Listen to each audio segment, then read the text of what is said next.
Giving a voice to the voiceless. We share the stories behind our freedoms and the ultimate sacrifice of those who protect us all. This is Patriots Inside the Wire.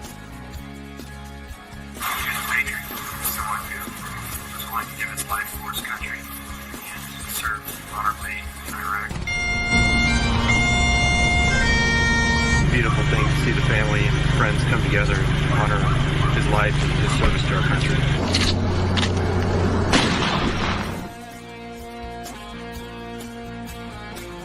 Great to see you guys out here. This is awesome, really. Welcome to the Patriots Inside the Wire broadcast, hosted by Gold Star Mom, Tracy Two-Step.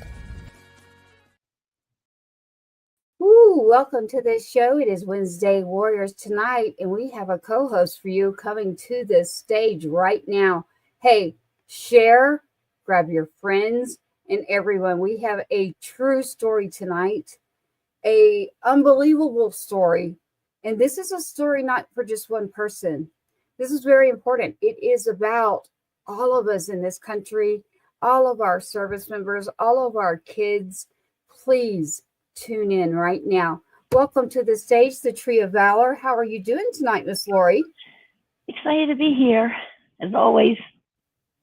Exactly right. So an announcement tonight. Why don't you tell them tonight? That I'm excited to be your new co-host.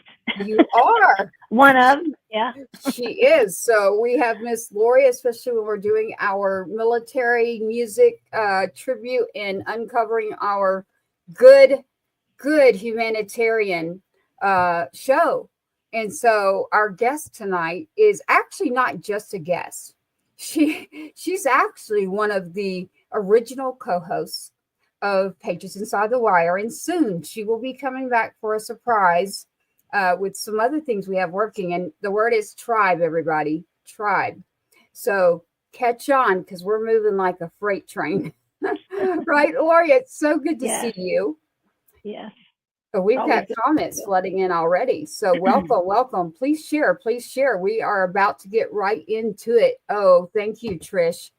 Please share this and get this out. We're going to give you a true story right now. Linda, I see you. I see each one of you.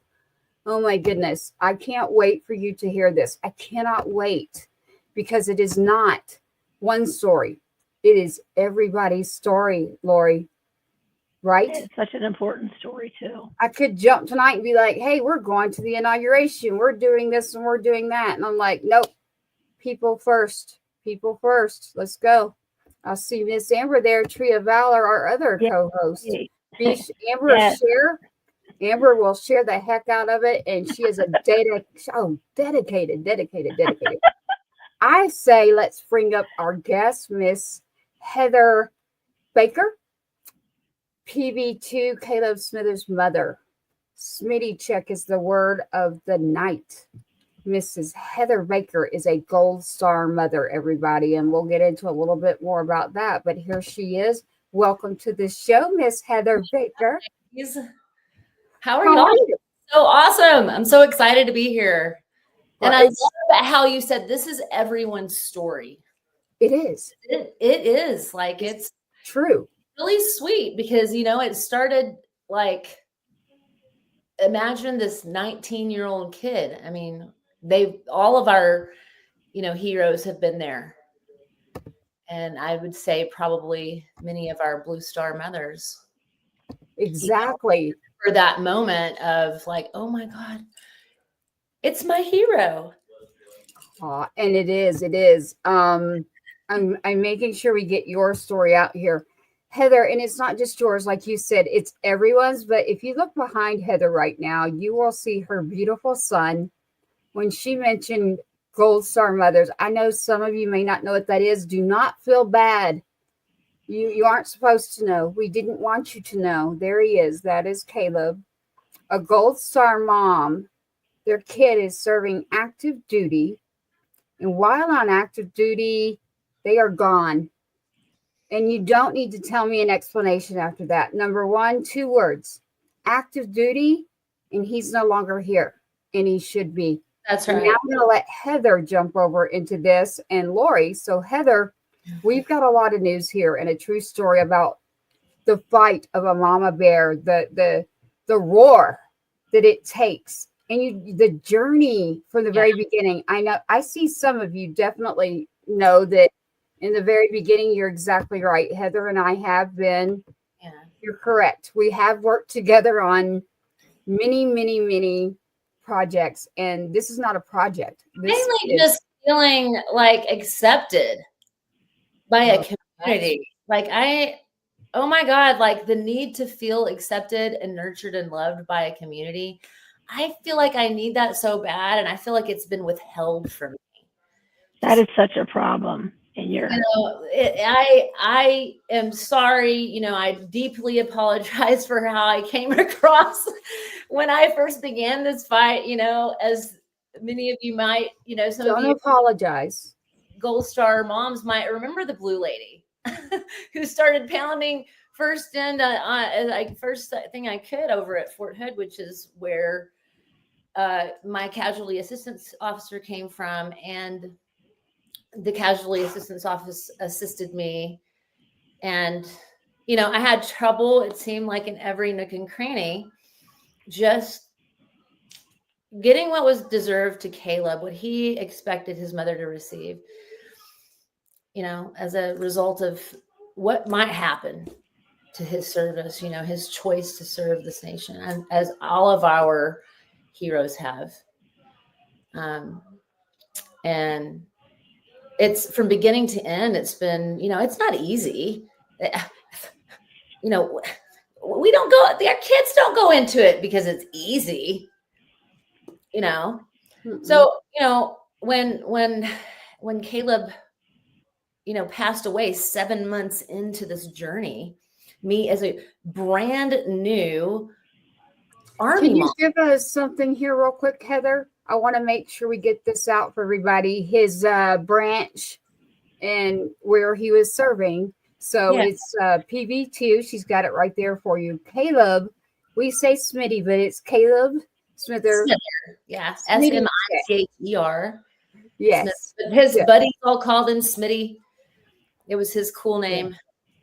It's cool. Yeah, like sorry, I totally get it. I accept you, bro. Yeah.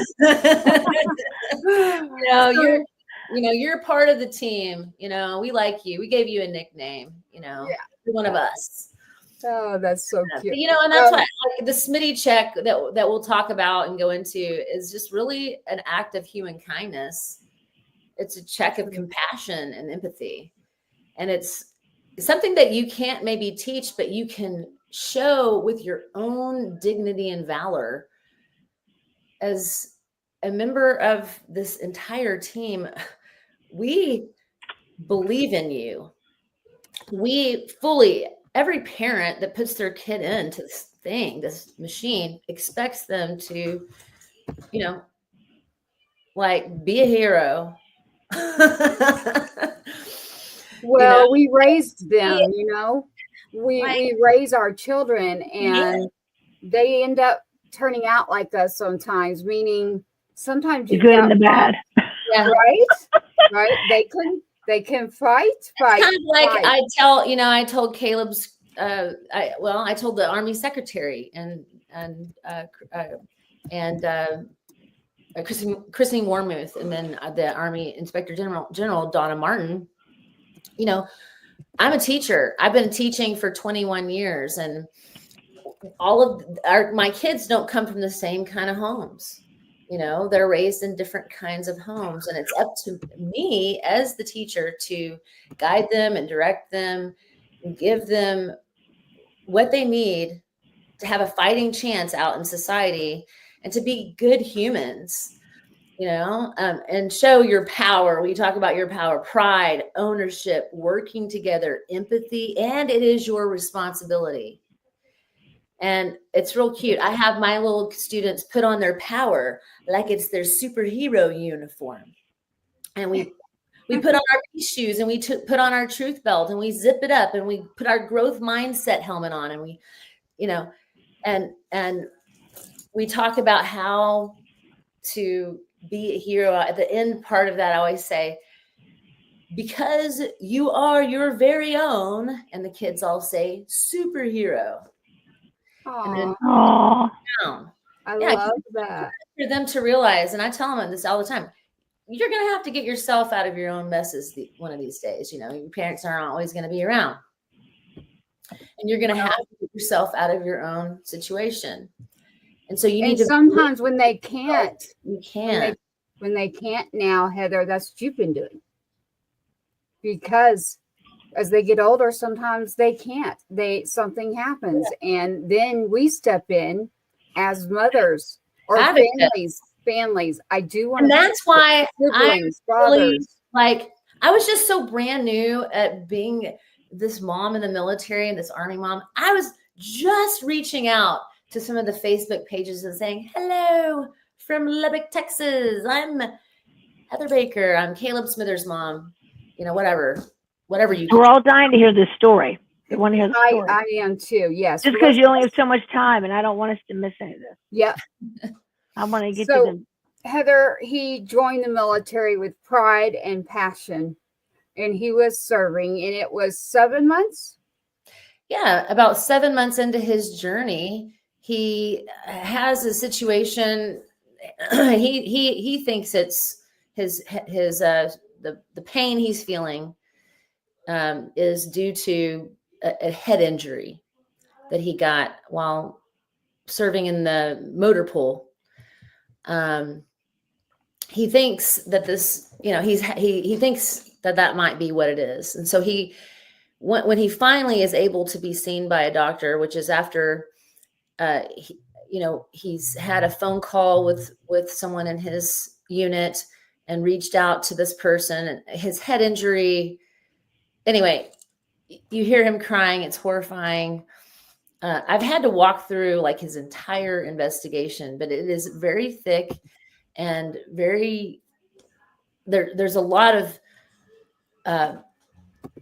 misstatements and things that don't match up, for someone that has been educated, or, like, it's just like on just like basic common sense, it's like red flags everywhere. But yeah, like, so you were saying red flags at what point? On this trackline vehicle. And so this was like maybe a week or so before, as we've discovered later. But at the time, I didn't know what was going on. I knew that he'd hit his head, but that's all I'd been really told. And so, you finally get your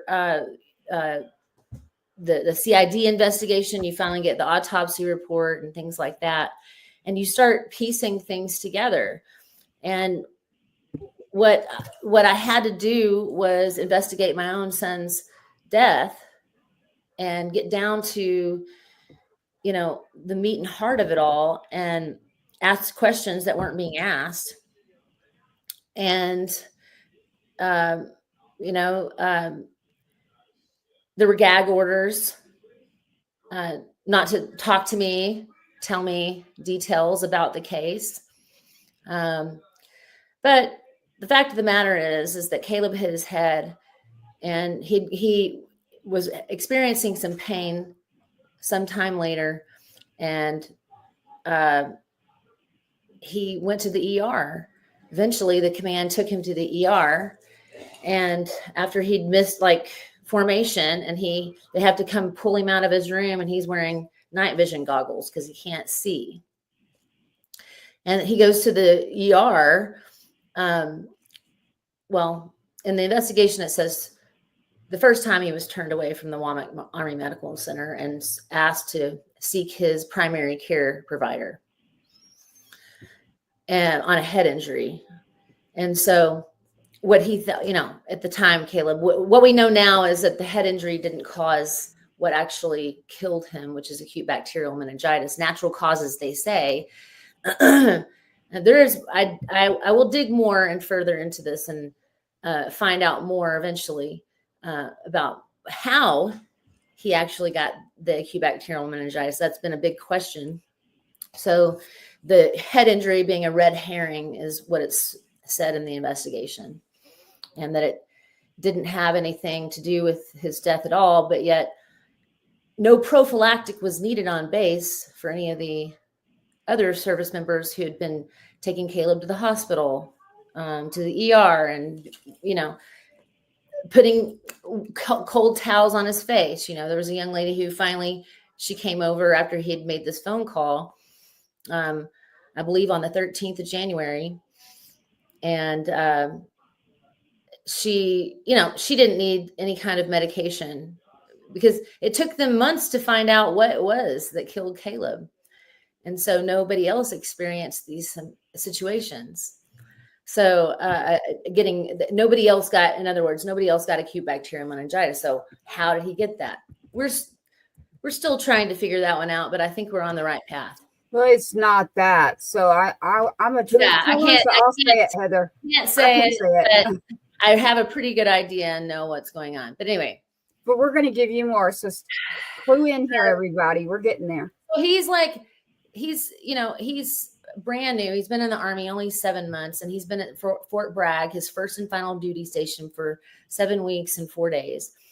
The command in the investigation, the CID investigation, his roommate is spraying Febreze. And by the way, he was in his room. And the reason I know when the last day Caleb, there's so many questions about when was the last day anybody saw Caleb. Well, nobody opened his phone. Nobody got his phone records. There was an affidavit, but then. So wait. So we're missing part of the story though. So okay. He gets sick. Yes. Right. And then you go to Febreze. There has to be something between there. I'm sorry. He gets sick. And yes, ma'am, he gets sick.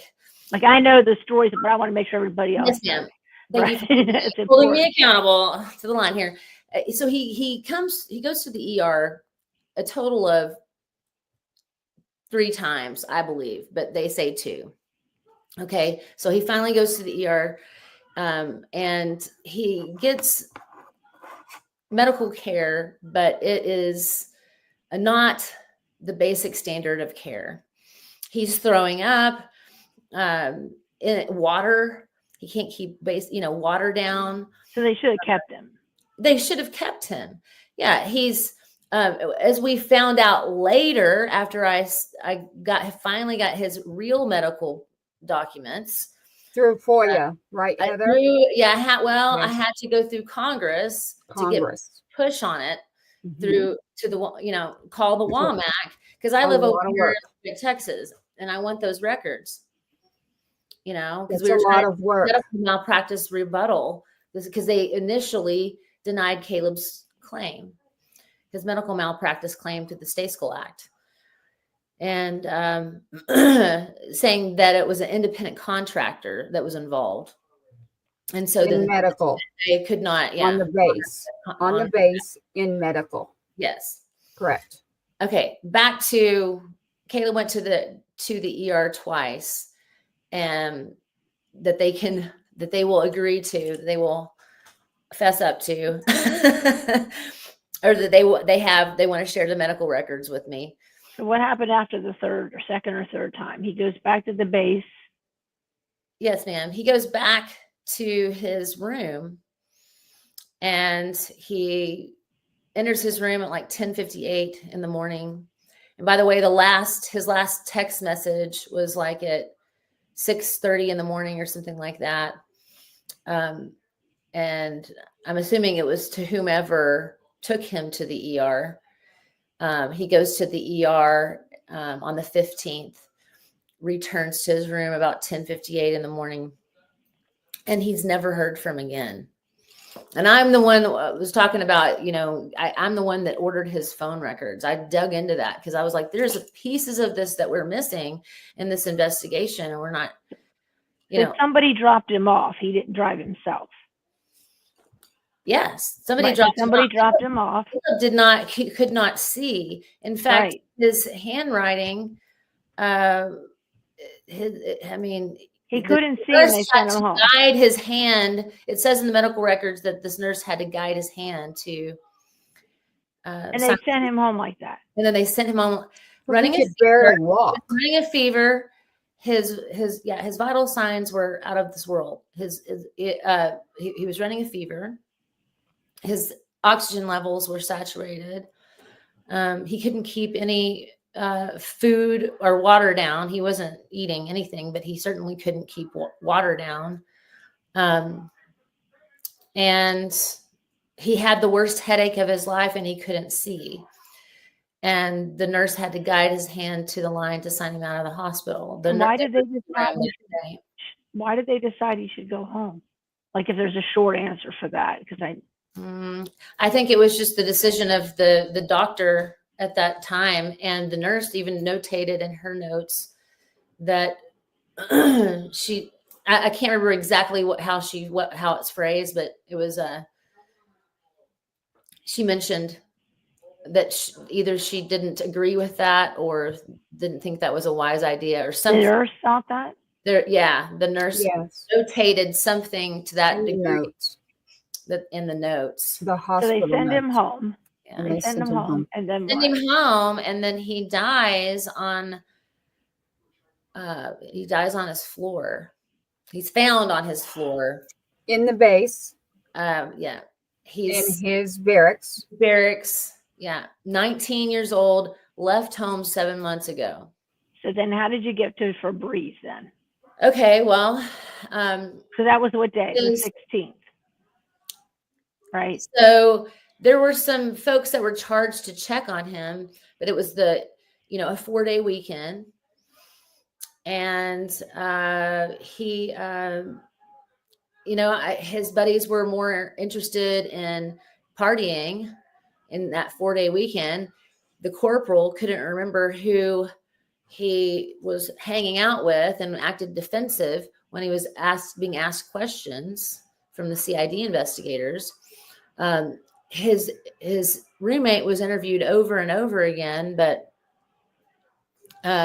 and just mentioned, So back up a second, everybody. He had a roommate. This is why, Lori, there's Febreze in this. So she'll get to that. But remember, there's a roommate. When you're in a barracks on a base, I want everybody to understand, maybe you haven't served or you've seen a base. You're on a base, you've got a barracks. That room is what, 8 by 10? Not very big. It's very small. This room had a common area in it, and it had 2 separate rooms and a separate bathroom. Okay. And so there was an inspection coming up. His roommate's knocking on the door, he says, and leaving Post-it notes on his door. No response, of course, but he just keeps doing that, starts smelling something foul in the room, just starts spraying Febreze. Come on. I said, look, guys, a mouse, roaches. Okay, there is stench coming out of small things that die, is my point. Okay, we're talking about a young man in the 5th stage of decomposition. Putrefied and mummified is what the investigation said. Reading that, it took me 10 hours to get through the original CID investigation. 10 hours. I started at 4:00 in the afternoon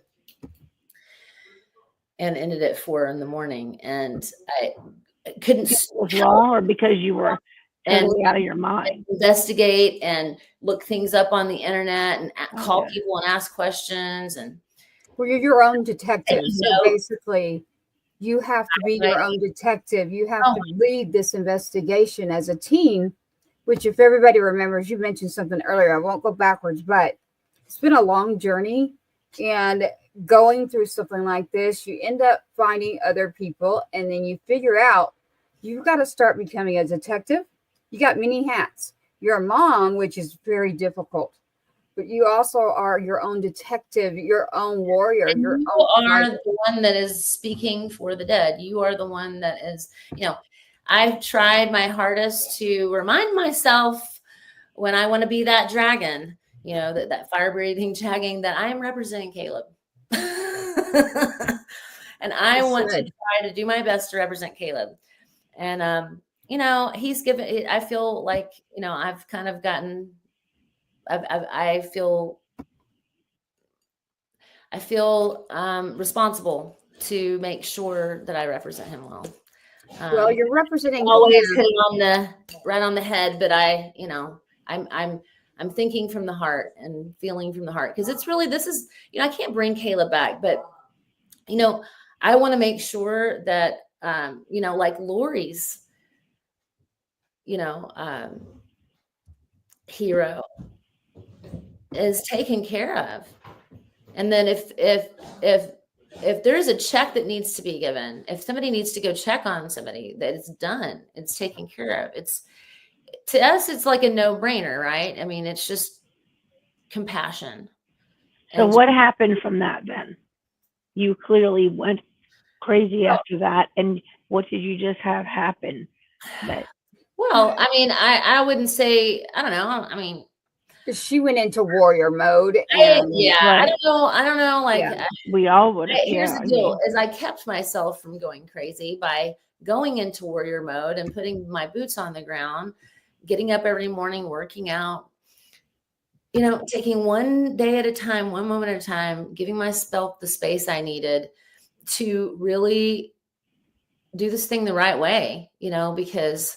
And I had to realize that I'm an educator, that I needed to educate on what was going on. But I had to raise kind of holy hell in a way, to push this thing forward. But I guess inside I was boiling, but the way I tried to represent myself was more as an educator. And at the same time, I'm like coming at it from just a caring and loving mother that cares about not just, look, I'm a teacher. I mentioned to you, I'm a teacher. Like, my heart is for my students and my students' families. That's humanity. That is, that's who Caleb was, but yeah, I had to basically eat, sleep, and drink Caleb's case just to get anything moved. To really understand why would he be laying there that long? No one is checking up. This is clearly not a head injury from the accident of your head hitting there as you're working on the base, where a lot of things happen. Whether it's stateside, it's like 85%, right, Heather? So the deaths of our U.S. military service members that are gone. And even daily. So, but the number is astounding. Those that die on U.S. soil, the percentages are unbelievable. Yeah, there was a study by Congress about 4 years ago that says 75% of our service members die non-combat, and of that 75%, 94% die on U.S. soil and I say, like, on a base they swear to defend. Yes. But yeah, I mean, so Caleb was in there from the 15th of January was, I believe, the last day that nobody checked on Caleb, first of all. But there were people that were charged to check on him. And it was a loose orders, they said. And they said when the command came to me and brought me the final review, which is in this bolt binder right here, is the final review. And this is what they handed me sitting across the table from me, and told me that there was no protocol in place on base to check on an injured soldier. And I said, there's no protocol in place to check on an injured soldier. And I know this is upside down and backwards perhaps for you guys, but it's right here. And, it's on a base that takes up over 4 counties. Is that really true, though, that there's no protocol for that? Is that true? Well, it's true enough that the Army Secretary wrote new Army accountability policy. Wow. Yeah, we're going to get to that part. So actually, there's actually been justice coming around. So yes, I don't want to lose our audience here. I mean, it's been like, this is an incredible story, and it's brought me a lot of faith in humanity and just the process, which we think and we feel is corrupt in a lot of ways. And I don't know, like, I'm just like, thank you, God, and thank you, Caleb, and thank you all of our service members who I believe legit have guided me and like directed my path. But I definitely believe that it was through just slowing down and teaching and educating on what was going on. So I had to show some of the statistics. I had to talk about the GAO research that says 1 out of 6 of the medical practitioners at a military institutional hospital are even certified. And you can just Google this stuff. GAO research. I can always send it to you. Yeah. Yeah, we will. So basically, you're your own investigator. We kind of jumped all the way to Caleb's in his barracks. No one has checked on him. Somebody finally found something. What happened? Someone walked in a room and someone. So what happened is Caleb on the 21st of January. So all the way from the 15th to the 21st of January, 2020. So it's been 6 days. Yeah. And I say 6.5. And here's why. Because on the 21st of January, Caleb missed morning formation, morning PT. He missed a doctor's appointment and he missed work in the motor pool. And nobody came and checked on him until like 2:30 in the afternoon. How about all the days in between there, though? Nobody. Nobody. So, I mean, didn't he miss all the things those days? It was a 4-day weekend. And this happens a lot, where there's some, shenanigans that go on a 4-day weekend. Things go down on a 4-day weekend, as I'm being told by other service members.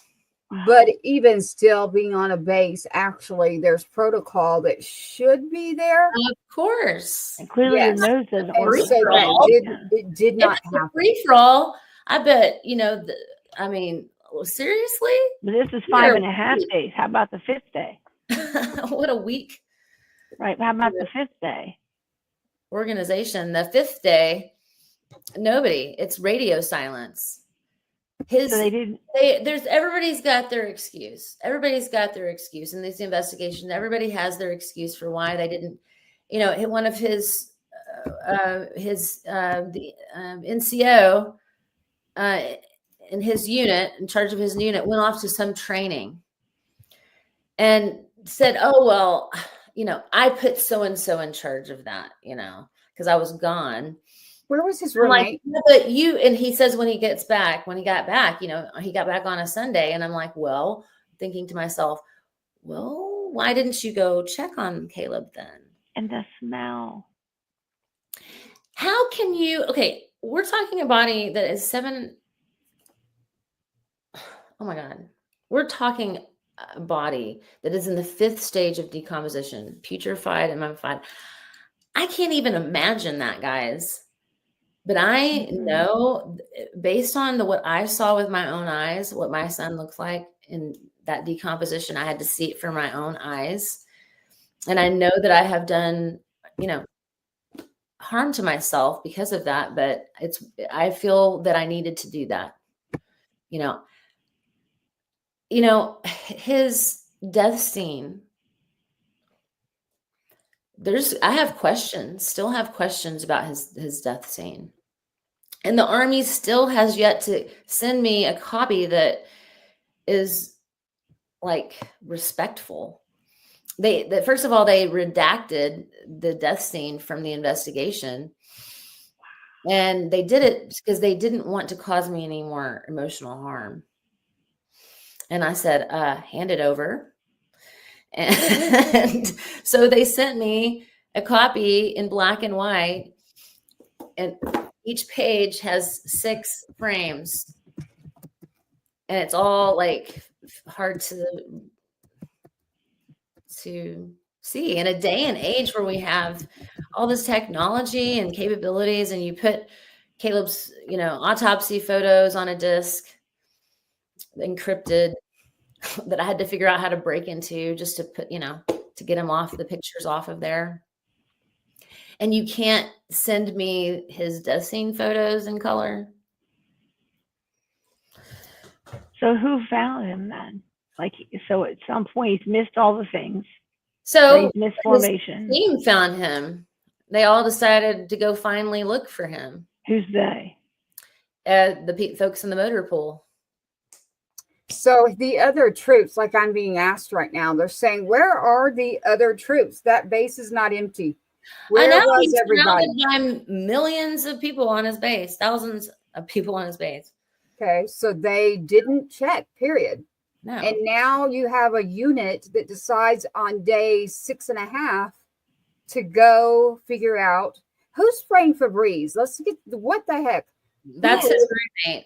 And Caleb was with Echo Company, 37th Engineer Battalion, 2nd Brigade Combat Team, 82nd Airborne Division, 3rd Squad. I'm just gonna say it. I want you to. We're here to tell the truth.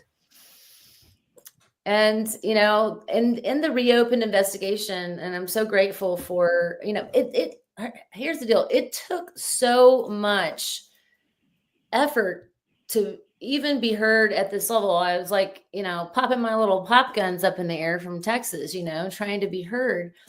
Thank God for Jody Arrington, my congressman, for Ted Cruz and Cornyn, who have helped me to be heard by the Army Secretary and Inspector General. And I know there's other families that also have walked the same path and have gotten, to this point as well. So I'm not trying to say, hey, I'm the only one here. No, this is about you tonight. This is your show. So actually, we're focusing on Caleb. And I appreciate everyone's journey, because this is a Leviathan, that we need to kind of hit at all different angles and show the holes so that we can tighten up the ship. It's all about making sure our service members get to come home, preferably. So, we love that they have the valor to die on a battlefield, for their country, but we always want them to come home. Well, every day is a battle, because you're not in the military to go sit at a desk and work in an office. So every day is a battle in the military when you sign up on that dotted line. That means every day is training. Yes, every day is. If these guys are going to leave a soldier behind to this degree, what does that say about the military, the health of the military itself? What does it say about what is happening in other units? I know there's lots of another, leadership situations. We know there's toxic, abusive leadership here and there. We know that there are lazy commands, and we found one of them, shirking responsibility. They're tasked to check on somebody and they don't. They're chilling and hanging with their buddies. And Heather, I know a lot of it, so I'm going to ask something, and if you can't answer it, it's fine. So Caleb should still be here, number one. He did not die because he hit his head. It is not a meningitis situation. Does everybody remember? I'm just going to use the word vaccine. My own child serving was loaded up with 1 million vaccines to go serve in Iraq. I've never seen him so sick, literally. Wow. That's something. Yes. And I'm pointing that out for a reason, because Caleb happened to get a lot of his vaccines as well, just as all of our service members do. Yeah. So the timing is very interesting to me. Mm-hmm. Sure is interesting to me.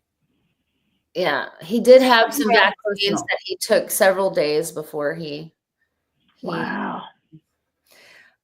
started experiencing symptoms. So I don't know what all that is about, but I'll say it because I know it. When I read the investigation, when I read the the autopsy report from the doctor, and it talks like it talks about a specific type of bacteria. And then I see things in some of the photos that are just like confusing. Some of the autopsy photos and some of the death scene photos are just they're gruesome to the core, but it just like his room is a disaster. You know, to me that shows how much how bad he was feeling. You know, because it's ship shape, you know, over in those situations. Supposed to be. Is anyone checking in? What's happening? Well, just like as a former NCO, Sergeant Carter's here writing us that not only would he have done it, but he would have damn sure made sure that somebody at least went over there and checked on him. So I want to say thank you to Sergeant Carter for his service. Thank you. There's so many amazing leaders out there that whenever they hear about the story, and I guarantee you, their blood is boiling. No, and they're so disappointed. I'm sure that. Yeah. I mean, we commend you, honestly, honey. That you, I'm just going to say it for all of us. We commend you that you are still here yourself. Oh God, that is a terrible story. I mean, almost unbelievable. I mean, we believe it because you're telling us, and we know you wouldn't lie about it. And here we are. That is just sick. Here we are on the 15th of January, 2025. Today. Oh. Yeah. I'm glad you pointed that out, but this is what the dates right now are hard. Believe that Caleb died. Wow. You know, and I know, like, people are like, why isn't she crying? Hey, you know what? I have compartmentalized so much of my grief. I don't know if you feel that way sometimes, Tracy, like where you compartmentalize things so that you can barrel through something, get through it, you know. You have to. I mean, dates are coming up. I have a date coming up February 1st, and I can tell you right now that I'm full of anxiety. That's the same day we buried Caleb. I know. That is crazy to me. That every time, that is just so crazy to me. You know, I've heard people say it's been, not to make today worse, I mean, tomorrow worse than today, but actually other guests you've had on here have said I've read where they've said on their, you know, in their Facebook post that the next day almost feels worse. Like the day after the anniversary, because it's the day you realize, shit, it really did happen. Well, leading up to a date like that, Heather, is that what we're saying? I'll say for Tracy, leading up to February 1st, right now, it starts about 2 weeks. Actually, it starts way before, but I kind of crumble a little bit 2 weeks before, and I hold my breath. And I'm praying to get to February 2nd. That's me. And I do know the majority do say that leading up to a date the stress is just a lot of trauma. And you go through trauma in your body, and it's a very toxic thing. Now, Heather, you took that and you decided to make yourself a detective, an attorney, a private eye, a researcher, to understand laws in Congress. Our congressional candidate there, Jody Arrington, we want to definitely say thank you to him. We also have an attorney involved who has been incredible, helping with Heather along the way. And we have to say thank you to those who do come along the way and say, you know what? She's not screaming for no reason. There is something here that's not right. And the puzzle is not fitting. There's pieces missing. And so the pieces missing, I've kind of pointed it out here because, again, I'm the truth teller. And you are too, but you're in a position as the mom right now. You're used to being able to be a host or something, but you're in a seat right now where you're talking about your child. So that's very difficult. So trying to fill in those holes for you too means you've been fighting. They found Caleb's body. And did any of those individuals that found his body, what did they do? Did anybody freak out and say, this is not okay? What the heck? Why is this happening? I mean, I think that they all definitely had guilt written all over their face whenever I showed up on base for the memorial. And I made friends with them all.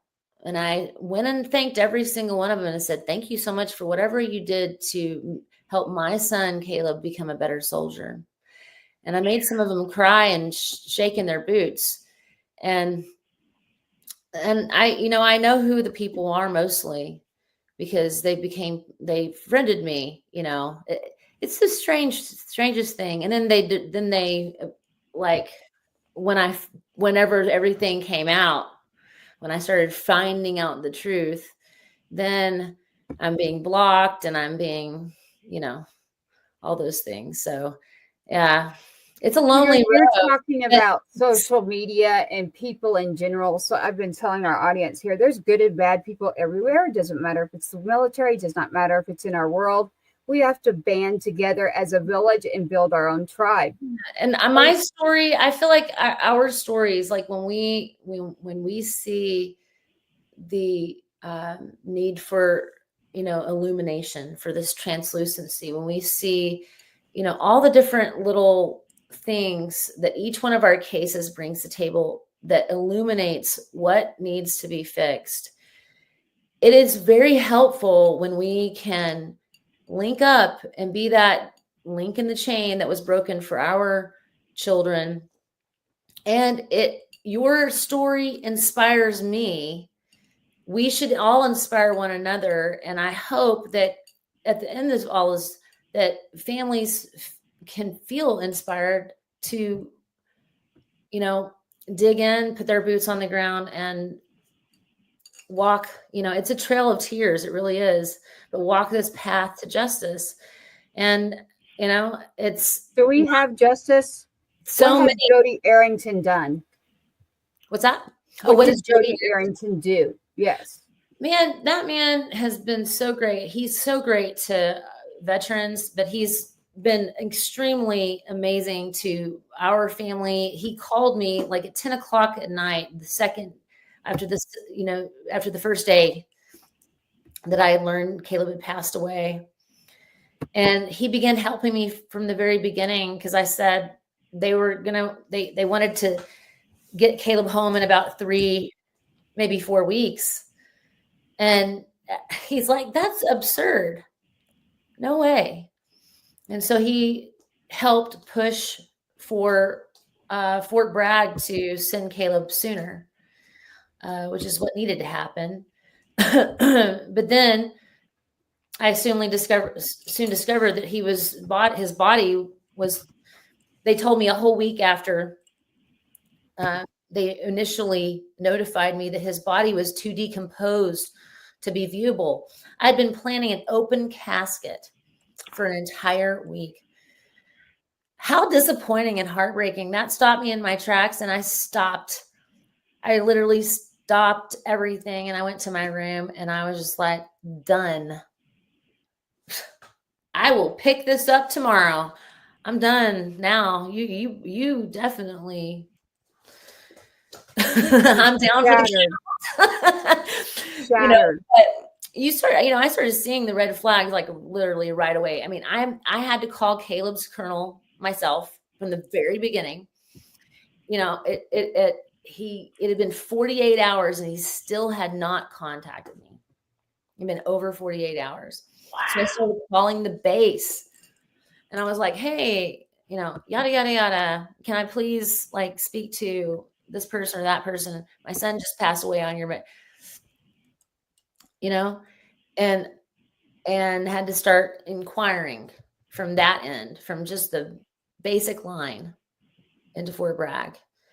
And finally the word got around and, I held the colonel accountable right then and there when he finally called me. I pulled about 10 people into a small room that I was in and just was like, listen to this, help me listen to this. And I was like, Colonel, you know that you should just, you should have called me sooner. How were you not screaming? I mean, freaking out. She's done that. I would have been ripping out light pictures off the wall.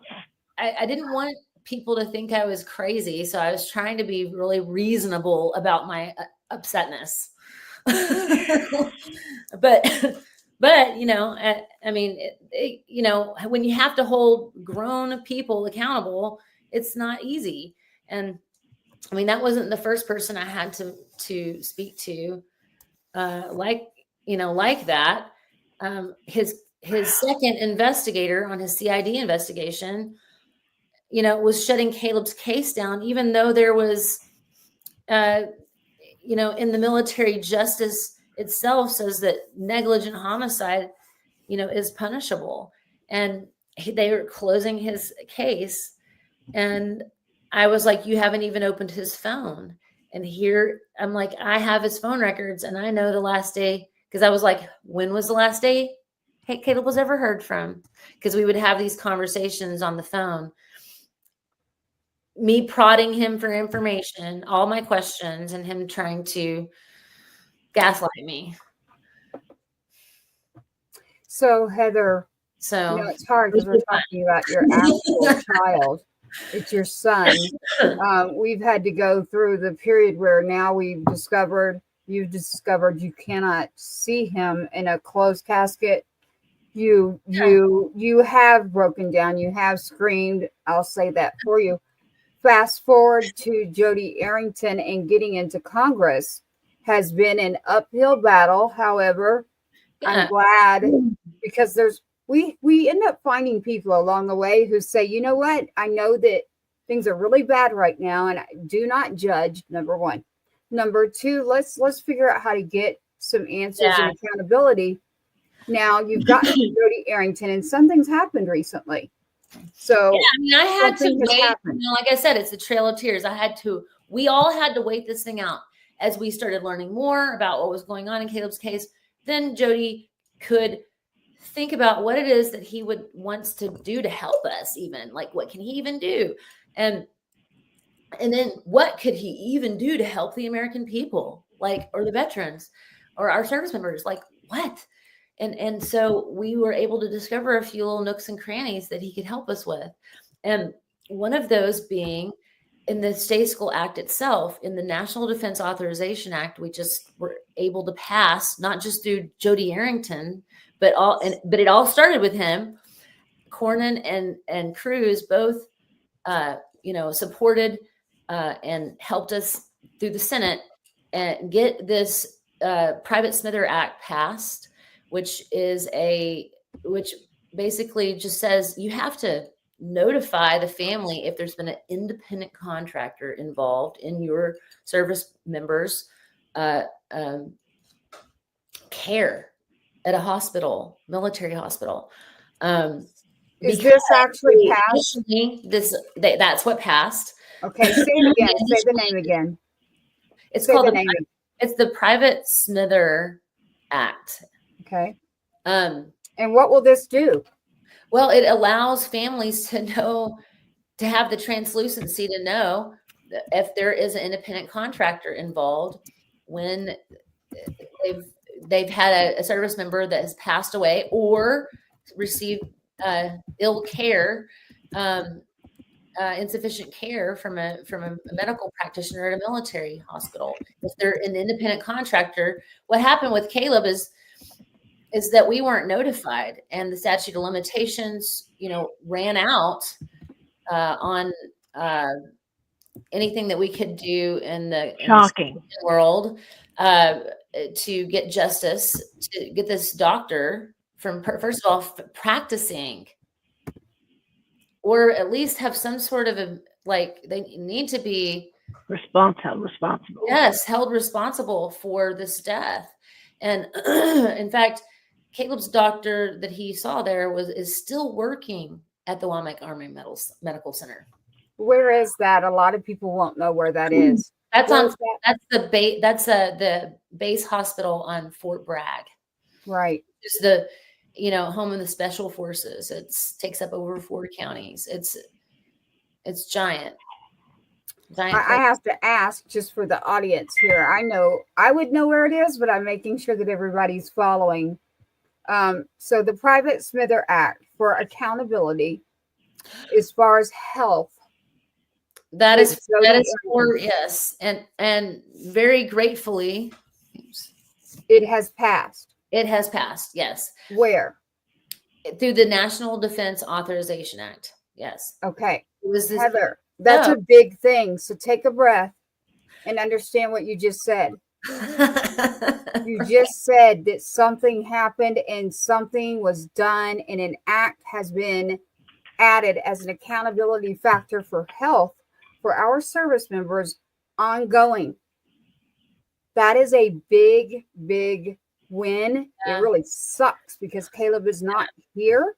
But what you've done is you have made it to where those along the way that are serving right now on each base or overseas, wherever, the accountability of the Private Smither Act involving the health accountability is a very, very huge. Yeah, thing. they need to be, if they're going to deny my medical malpractice claim and say that they couldn't do anything because they didn't even look into his claim. They just looked to see what doctor it was. And they said, oh, okay. Denied based on that one thing. And when we did the rebuttal and were able to prove the medical malpractice, we actually ended up winning it. And we actually just won it recently. And so that's incredible too. Like there's so many things at every level, but our rebuttal was able to show and prove that Caleb was getting, his medical care was not the standard of care. He was ignored and neglected. Yeah, as a result of abandoned. He was abandoned. Go back to your bedroom and here's 800 milligrams of ibuprofen. And here's some nausea medication that we give to cancer patients, but here you go, buddy. So now this act, how does a person in your position now use that? That would require I don't know who it would be. I guess the claims process themselves it's within the Army accountability. Claimant know that there is an independent contractor involved right off the bat, instead of waiting until the statute of limitations runs out. So they're supposed to now make sure that they let anyone that files a medical malpractice claim through the State School Act know if there is a medical malpractice claim, if there is an independent contractor involved, they have to let them know right off the bat. Instead of waiting. The parents. Yeah, or the wounded warrior. Right. Because these people are going to have to live with whatever has wounded them and however they've been wounded for the rest of their entire life. And they deserve to. Sergeant Carter is saying it best. It won't bring them back, but it puts an exclamation point on their negligence. Absolutely. And it takes care of those serving. Here's what happened. And here's why we don't want that to happen. And here's what we're going to do, instead. The other part of this, and this is amazing, but the Army Secretary, whenever I walked into her office at the Pentagon, I was like, oh my gosh, I'm going to the Pentagon. I'm going to be standing in front of the Army Secretary. No big deal. I'm going to just take deep breaths. God just put the words right in my mouth. It was amazing. And I was so grateful. But the first thing that she said to me was, ma'am, I'm sorry that the Army failed you and your son. And then I was like, ma'am, I needed to hear you say that. And then the next thing. That's rare. That's rare. I want to point that out. That's rare. And so then I was sitting at the table with her and I said, I want to show you this video. I had prepared the 7-minute video that humanized Caleb and showed exactly who we were talking about. And she watched it very graciously. And then I told her, I said, nobody checked on my son. And she said, ma'am, and she stopped me. She was like, can I just tell you, nobody checked on your son. Oh. And I said, oh my gosh, I needed to hear you say that. And then she said, I had the Inspector General, Donna Martin, reopen Caleb's case. And we discovered all of these things and all these different people that needed to be interviewed and questioned and held accountable. And some of them were, and some of them had already gotten out of the Army, and they were advised by their counsel not to participate in the Inspector General's request. Investigation, yes. To be a part of the investigation. And of course, those people were probably the most responsible. And you can just elect not to participate? I guess you can. Especially, Saying, yeah. I'm like, can't you withhold Wow. like benefit Oh or God. something? I'm sorry, I don't mean to be so rude, but come on, my son died here as a result of this negligence. Darn, I wish that worked in the civilian world, right? What Well, can you we're do? talking about, so can't we're do that. talking about veterans. Once they're already Sorry, I love out. you, veterans. So Heather, it took a while, right? It took a while. We're talking about people that were already out of the military. So in order to get them to speak, it's got to be a subpoena, number one. Number two, even active duty, you have to subpoena them, which is what I did. You have to send a subpoena in order to do this. Not all of us can go get and pay for attorneys and do everything that it takes in order to do this. You have put the exclamation point by saying the accountability factor. We have to take care of our own. We have to check on each other, just as a genuine basic principle in the human life. Actually, and the Army Secretary, so she had Donna Martin, Inspector General, investigate.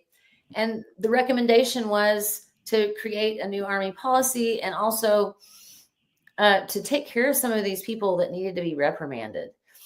And I was grateful for that. And she did write new Army accountability policy that talks about, making sure to do face-to-face checks.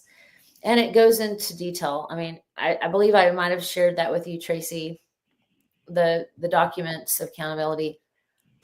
I have them on my Facebook page.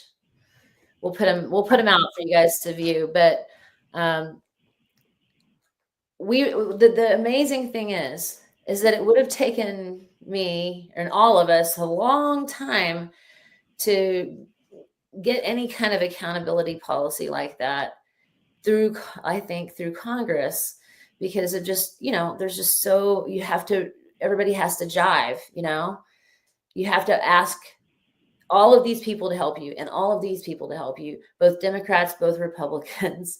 It all has to balance and equal out to prove the need for something like this.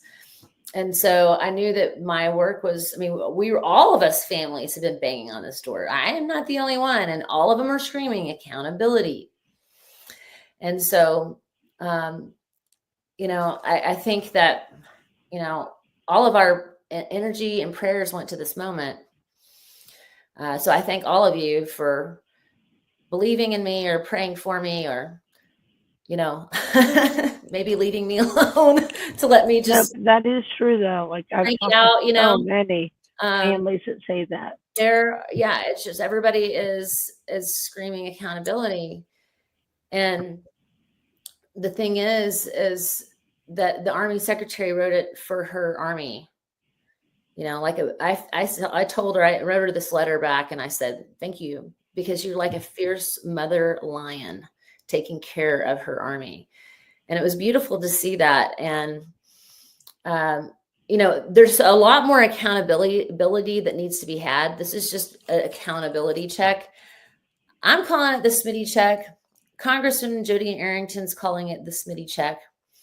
He has it. It has not passed through, we need the Senate side of things on this now. We've got the House with the thumbs up. What it is, the SmittyCheck passed in the House Armed Service Committee's NDAA conference report this year, which requires that the Army implement the check. And it also gives the House Armed Service Committee the authority to ensure the Army is implementing that check in its new policy going forward.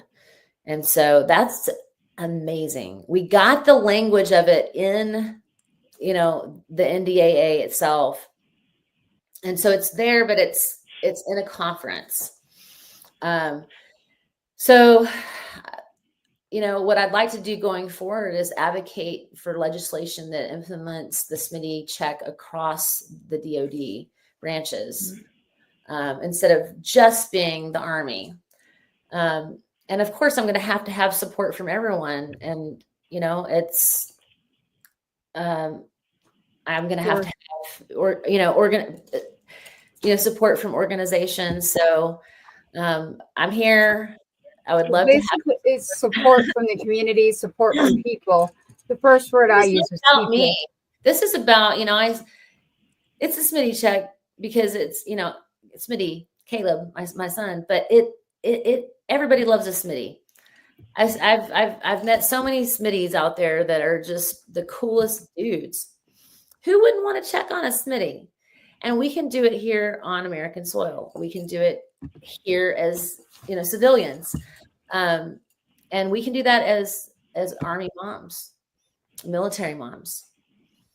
We're now Gold Star moms. That's what they call us. And Miss Lori up there is a Blue Star mom, meaning her Marine. So we always say thank you. I do want to put this message out.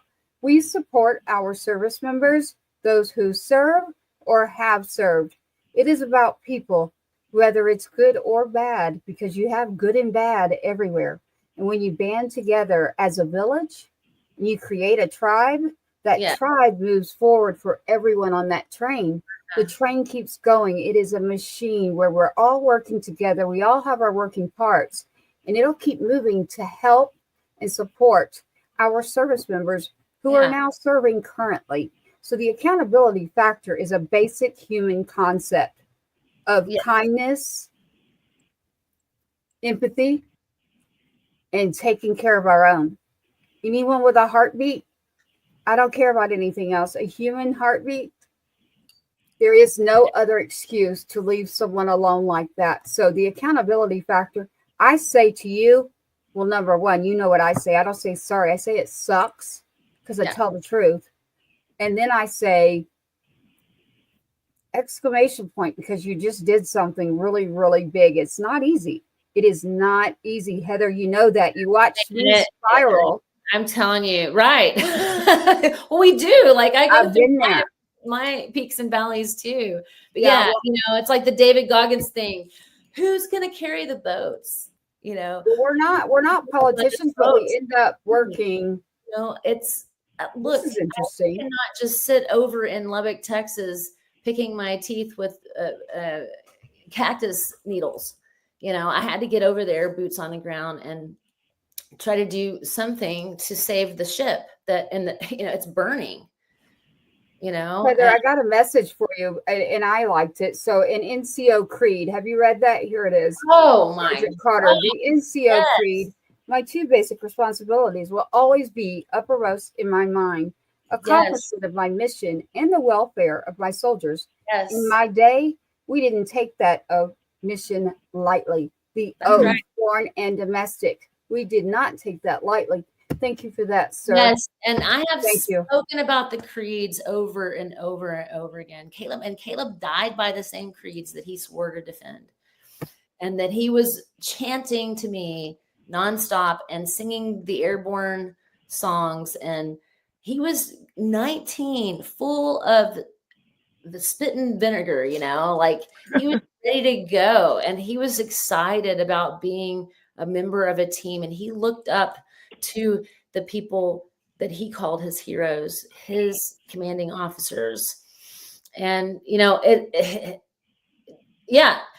my two basic responsibilities will always be uttermost in my mind, the accomplishment of my mission and the welfare of my soldiers. When I read that, I was like, oh my goodness, it's even in their literature, even in their how they operate, their operating manual.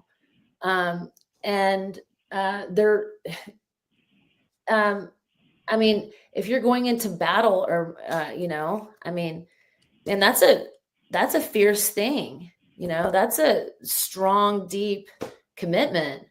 The same notions are uttered in the Paratroopers Creed, and it says that I will never fail a fellow comrade by shirking any duty or training and fighting as a team. And Caleb, like I said, devoted his life to the creeds that ultimately failed him. But he loved wearing that uniform, and he didn't even want to take it off, not even when he could. Wow. And he would wash the dishes and do the laundry when he was home for hometown recruiting, just for a blip between his airborne training and going to Fort Bragg, his first and final duty station. He, stayed over here with me for about maybe 4 days. Went to my school and did hometown recruiting with his recruiter. At my class, I'm an art teacher, so I teach the whole school. So all day long, we shipped in every grade level, and he talked to the whole school. And he's created memories of those kids, and they'll always remember. And we did Christmas cards for soldiers, and we were a member of the team, and we were trying to help grow the team. And he had just a beautiful spirit, but it's no different than any of our other amazing service members, and their families. You guys, like I mentioned at the beginning of this broadcast, the spirit of our kids at that age, that 19-year age, it's pretty beautiful and amazing to watch. I know it takes a lot to get a kid through high school. You're not old enough to drink, but you can go in, you can serve, and you can go overseas. You can do all of these things. As we all have our different journeys. I'm going to say journeys. We all have our different paths. However, to me, we are not different. That's like saying in the world today, not military, just in general in the world, no person over here is better than the other. Are you going to try to tell me that we can get away with this in one area of our lives and in the world, but in the real world, you can't do this? I don't care if you're red, yellow, blue. I do not care about anything. You cannot do this. You cannot put a human over another and say, I am better than you. And you know what? I don't care. Go away. I'm going to throw you away. And when it's all said and done, if they keep getting away with all these cover-ups, they're creating a culture of it. And I just see it as if this is the best you can do for Caleb, it's the best you can do for any of our service members. And, there's good ones out there. I do want to reiterate this to everyone out there, but we want you to know the stories that are not being told literally in mainstream, and they wouldn't be, because we are not trying to give you bad information about the military. We're just giving you a true story. I started out just loving and having, like I mentioned before, we were trying to build the team. I had so much love and compassion in it for the Army. I wanted to do my own service. But this has really spun me for a loop, and it's been hard to digest. And in so many ways, like being a Gold Star family, there's a lot of dimensions to that as well.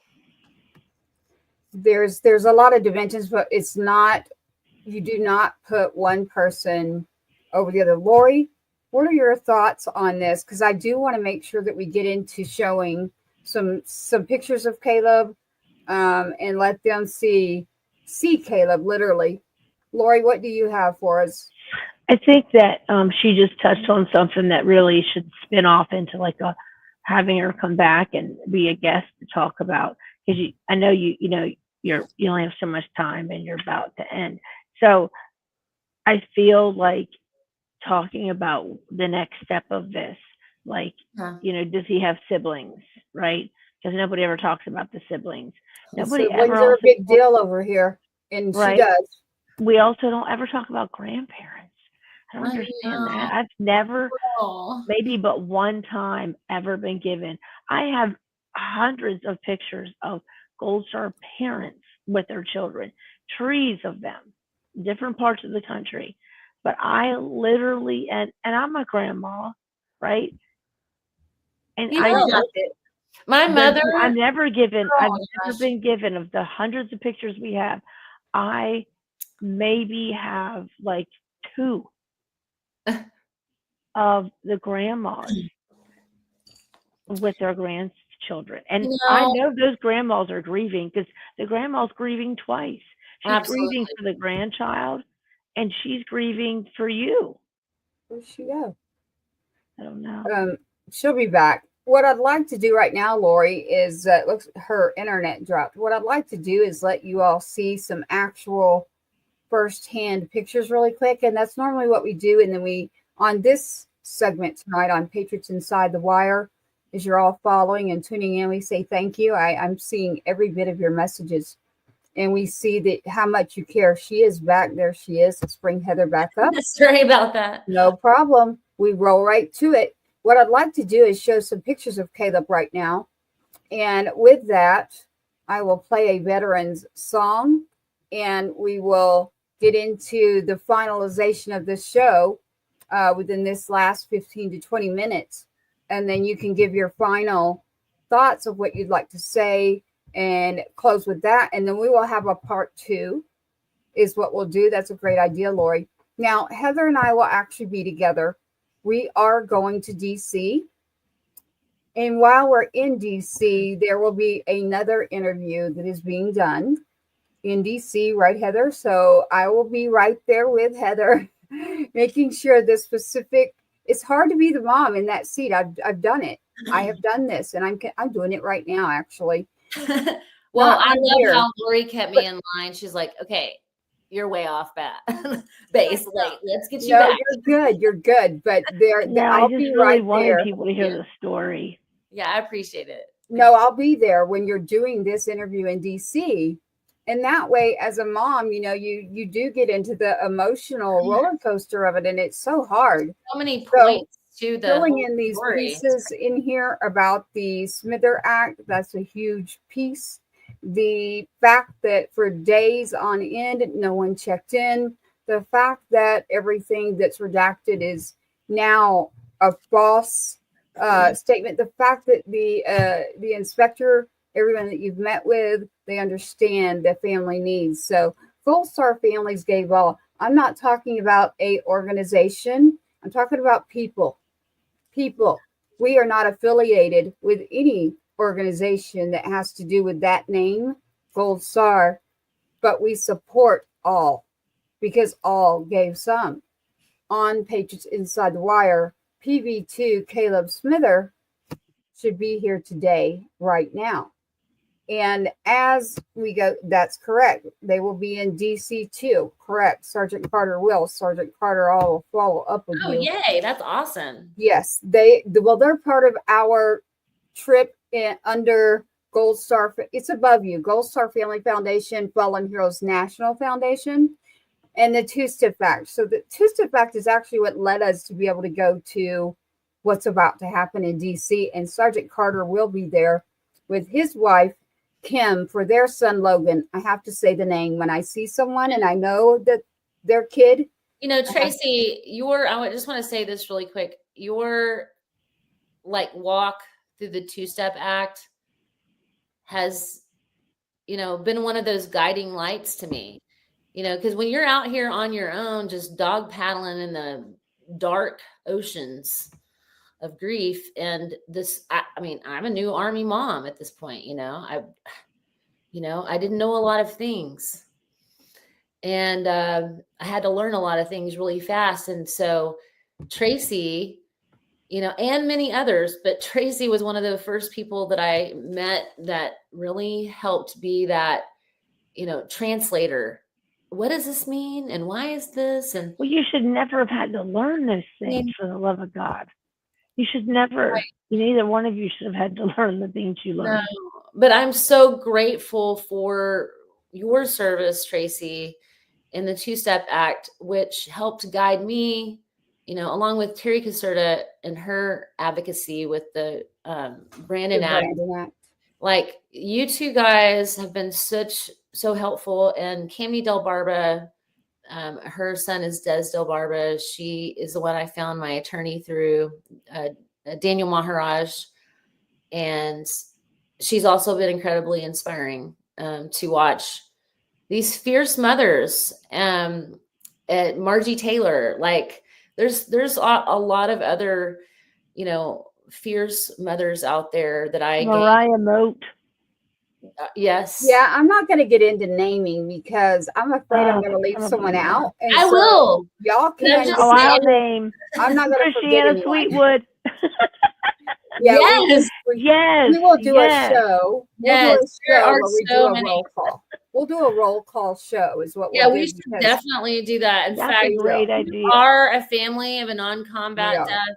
We would love to hear from you. Please message one of us and we'll start that roll call, man. Or the suicide moms who there's kids are like, was it or wasn't it?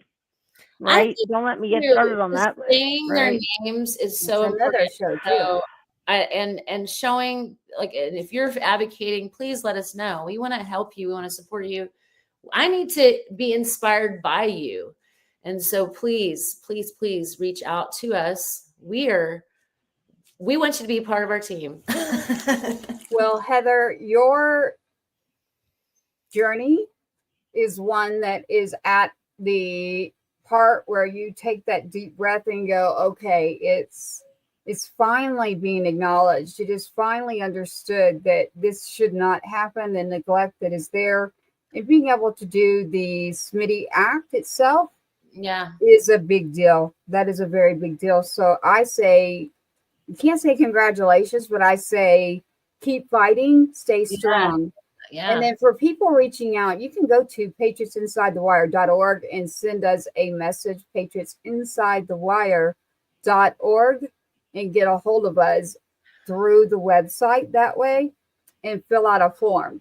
And that's why we said at the beginning, this story is about all of us.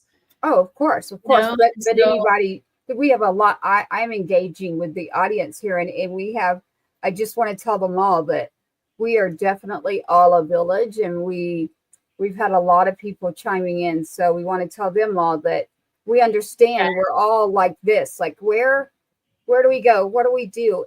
But the biggest thing that I want to say is, as we are all going through things in life, whether it's what we're talking about or something else, kindness, number one. Number two, judgment. Number three, let's just back up a minute and maybe take a deep breath and say, it's not my position to judge. And in my book, and it may not be for someone else, the only body that's going to judge me is up there. And then trying to stay positive in regards to working with the politicians. We aren't politicians. We are mothers.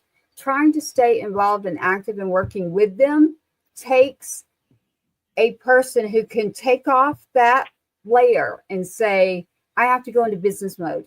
I have to go into a mode, kind of like Buzz Lightyear. And that came to me because of my own son. But Buzz Lightyear has like a Spanish mode and English mode, or you turn him off. It's like we have to go into separate modes. And that's how you have to do it. And then you find the people around you.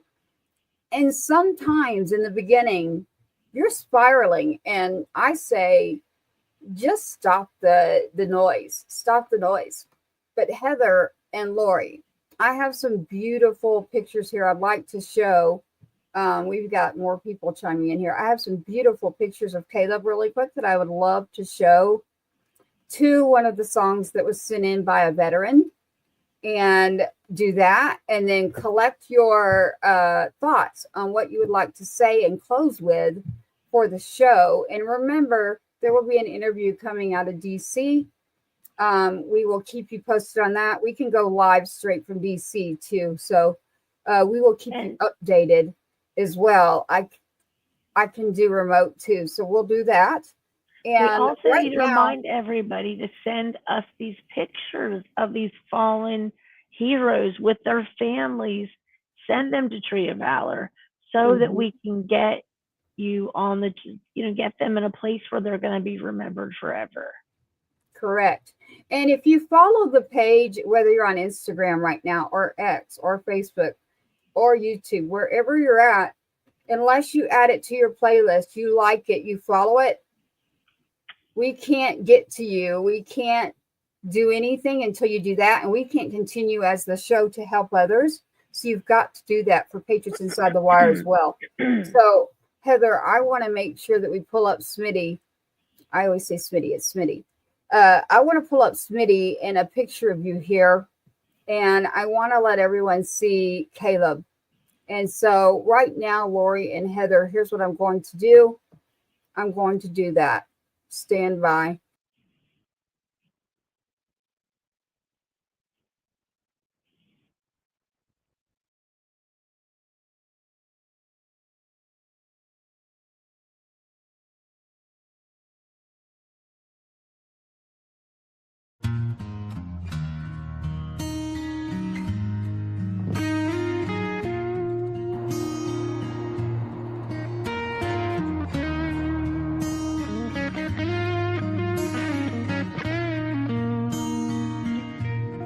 Can't say you know me unless you know drunk and dry. You can't say you love me and not love Mr. High. You can't praise me for the camera and shame me at the bar. No, you can't have me. Only take the good parts.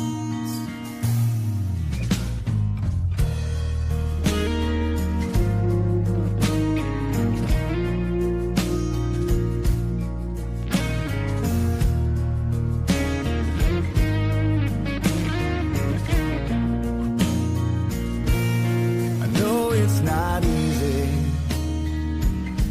but it sure ain't that hard.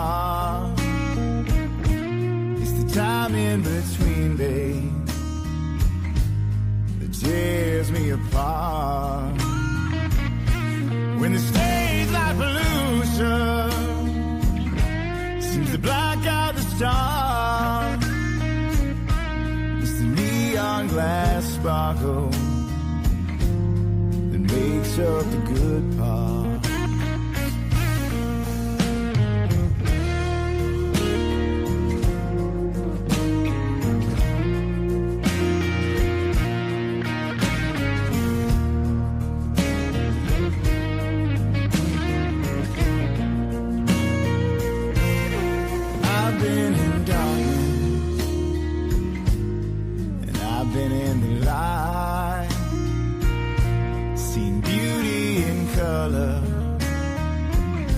While I live black and white, I've begged for forgiveness. Oh, I've poured out my heart, praying I make it long enough to see the good part.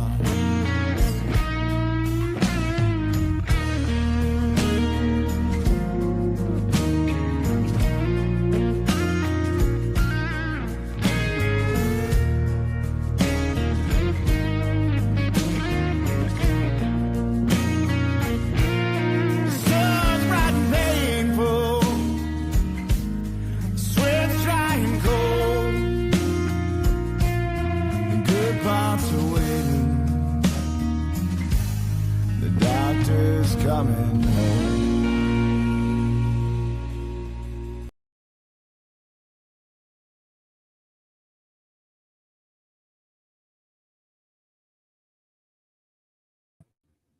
I took a moment of a deep breath silence for us after showing you that is Caleb Smither with his mother, Heather Baker, for PV2. Caleb, the SmittyCheck, hashtag SmittyCheck tonight on Patriots Inside the Wire.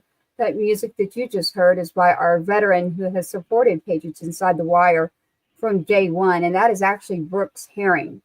Tonight it is Brooks Herring. Malachi could not be with us out of Nashville. So again, actually the interesting part is that is where he's from, is where Fort Bragg is. Someone pointed out to me that they loved that you said Fort Bragg, Heather. And that's why I was smiling at one point, everyone, when I shouldn't have been smiling, because I saw your message and I thought the exact same thing. I say Fort Bragg. Thank you. Well, here's the deal: is that they're going to have to really prove to me that they're Fort Liberty. Thank you. I like that part. Lori, it has been great having you here as always as the co-host. Heather, I'll be seeing you very soon. But tonight on Patriots Inside the Wire, this is the humanitarian interest into an individual, a family, not just the mom, but the siblings is a very big important factor when it's Gold Star Family Foundation and Fallen Heroes National Foundation. Whether you're military or not, it's about people. Yes. And so, Heather, what message would you like to close with? Hey, well, first of all, thank you so much for letting me hang out with you ladies tonight and all of your people that you, I really thank you so much, guys, for listening to this, to my story, to what I've been through. And I thank you so much for giving me a voice to be able to share this, so that, this is not about me. This is not about Caleb. It's all about making sure that our service members are protected on their own territory. They deserve the rights. They deserve all the rights that they don't get. We have all of these amazing rights that they defend. They fight to defend our nation, and they don't even get to have the basic rights. So my goal is to make sure all of our service members have just the basic human rights, and accountability check, just a face-to-face check on those that you love, check on those that you are required to check on. And if you are an NCO, that is a requirement. But at the end of it all, it's human kindness. And how do you teach it? You can't really teach it. You have to be it. And that is what actually inspires those to shoot for the stars and be that person that everybody loves. And just check on somebody. Just take care of them. Take care of the people that take care of you. Who is protecting our protectors? Okay. Be a hero. Thank you. That's the best way to close that. So on Patriots Inside the Wire, we're glad that we were able to do this. I call it giving a voice to the voiceless. And I see every one of you, the families here. Yeah. Again, go to patriotsinsidethewire.org. There is a way that you can send us a message. Literally, you can go to Facebook, Instagram, anywhere you can think of right now in this digital era we live in, and find Patriots Inside the Wire, Gold Star Family Foundation, Fallen Heroes National Foundation, where it's not just about our military, and the Tree of Valor, who will be coordinating and partnering with Patriots Inside the Wire. Ironically, Heather is a part of Patriots Inside the Wire, so soon she will be back as well in regards to bringing you some information and our Tuesday tribe full of music and love and more going on with what is going on with the Tree of Valor at the gallery as well. So thank you tonight, Lori, from the Tree of Valor, our new co-host here on our Wednesday episode to get out these stories. And then Heather, it feels weird for me to say Heather Baker. Heather, PB2 Caleb, so they're the SmittyCheck, the mountain you just moved for the accountability for those who are serving. That mountain will not crush and abandon a service member and their family. And even if it's one person, you need to understand that you just saved and did the job that your son signed up to do. So you just did that exact thing. So I say that, and I say keep going. Do not apologize. And this I can't wait to get the first save. I want to hear someone that did a SmittyCheck, and you have to put it in the middle of your life. I want to hear about it. Let's hear about them. If you have a SmittyCheck story, then please share it. Here's what I'll do real quick. Watch this. So stand by, Heather. Ready? You're going to do it. You do it. Hold on. What am I doing? SmittyCheck. There we go. You did it. Can I read something? Can I read Please. something? I think this is a great way to end this with what she did. Okay. And this actually is from a firefighter, which I think is so relevant right now. But he is from Burnsville, North Carolina. Oh, wow. And he's from the Burnsville Fire Station number 11. His name was Adrian. And he survived. But this is what he said. He said, all you've got is what you have done for people. When you're dead and gone, it's all you've got. You live your ministry, that's your life. What you do for others, how you help people, that is your funeral. When you're dead and gone, that's all you've got. It's what people see that you did. Yeah. There's really no point in having a funeral because you've already preached it.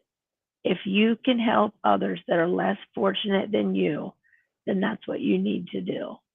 Yeah, I mean that exactly. If you have, Beautiful. you know, I couldn't just sit here and have knowing what I know, not say anything and do something for the families. I'm a teacher, for crying out loud. I have a lot of compassion for my students and their families, and I'm gonna just say, yeah, go ahead and sign up for the military without having tried to do something to make it better. You know, I want my students to be able to serve in their time, this time-honored tradition.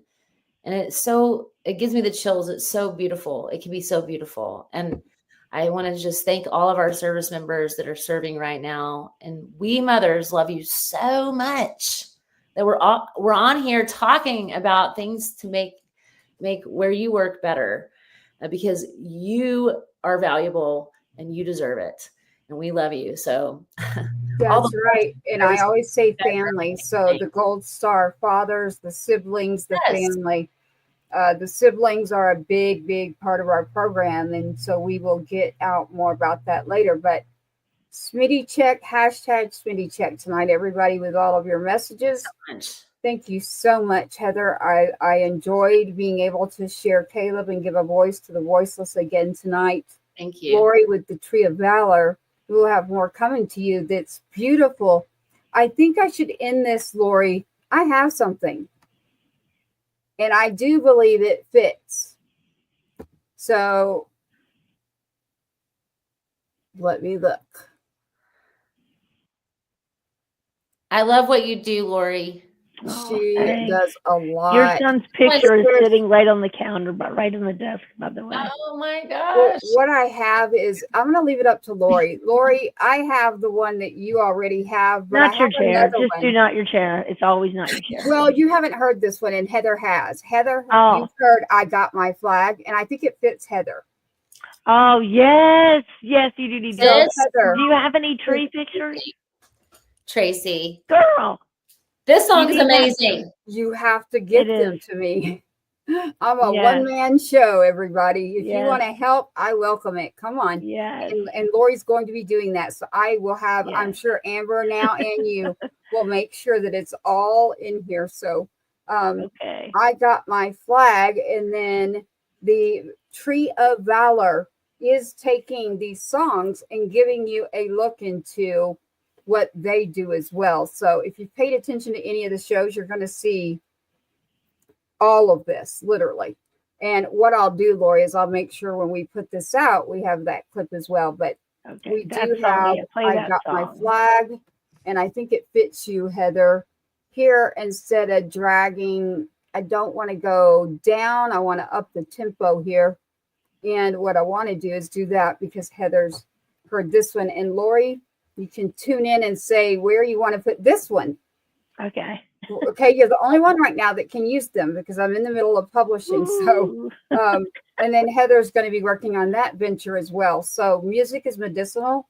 It's the only way I can get through it. So, and then we'll be continuing our journey. So here we are. I'm going to get that for you, Lori. And is it thetreeofvalor.org, correct? Lori? Got it. Stand by. Yeah.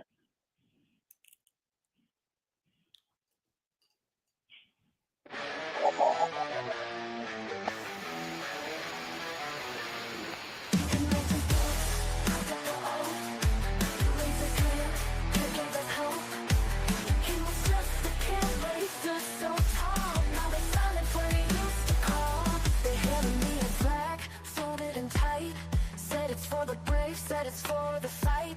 But I don't need a symbol, don't need the lines. I just want my son, I want back my time. I got a flag, but I want my son. Tears on my face, but the war moves on. Why do they keep acting like nothing's wrong? I'm screaming inside while they play their songs. I got a flag, but I want my son.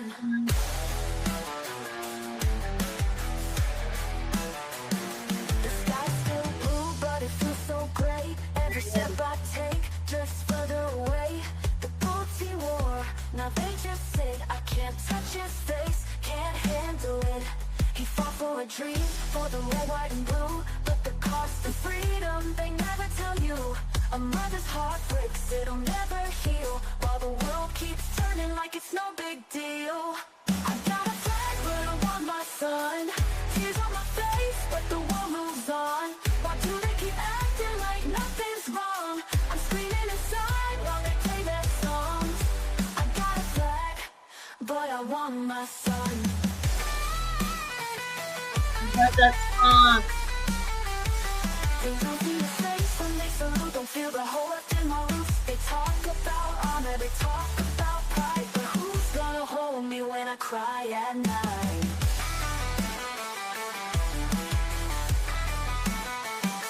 The world's so loud, but it feels so cold. A hero story, but it left me alone. Tell me why the brave have to die so young. I got a flag, but I want my son. I got a flag, but I want my son. Tears on my face, but the war moves on. Why do they keep acting like nothing's wrong? I'm screaming inside while they play their songs. I got a flag, but I want my son. His books, he took the oath. He gave his life, and I lost my hope. Folded tight in my trembling hands, a piece of cloth I don't understand. I got a flag, but I want my son. I'm just a man who wants her baby back.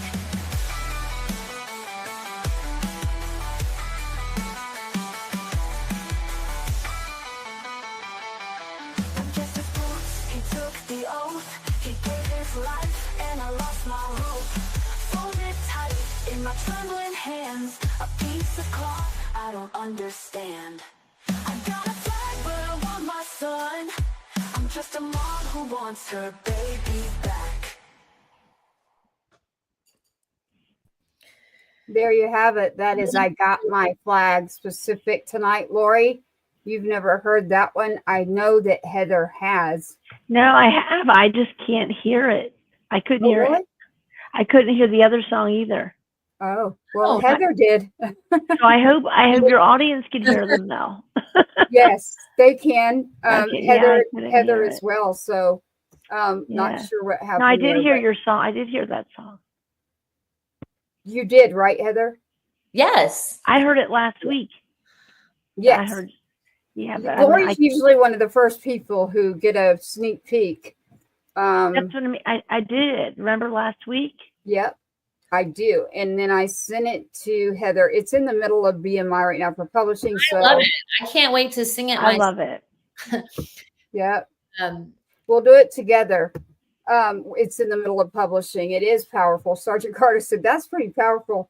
And it's not just about Mom, Sergeant Carter. It's about the whole family. So maybe I'll change one line in that song. But an amazing song.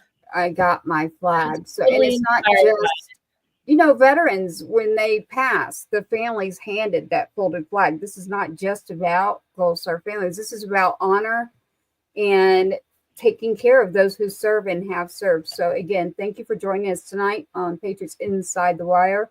You can find the Tree of Valor at thetreeofvalor.org. You can go to patriotsinsidethewire.org, and you can find us literally on every social media platform you can possibly have. Patriots Inside the Wire, the Tree of Valor, Miss Heather Baker, for PB2, Caleb Smitty, #SmittyCheck. Thank you for joining us tonight. Lori, thank you for what you're doing. Thank you for co-hosting. Heather, thank you, and keep up this fight. I'll see you soon. On my side, we can do it. All right, definitely. Lori, It's been a great night. Wrapping up here. Any words before we roll out? Just send us your pictures so we can honor your heroes.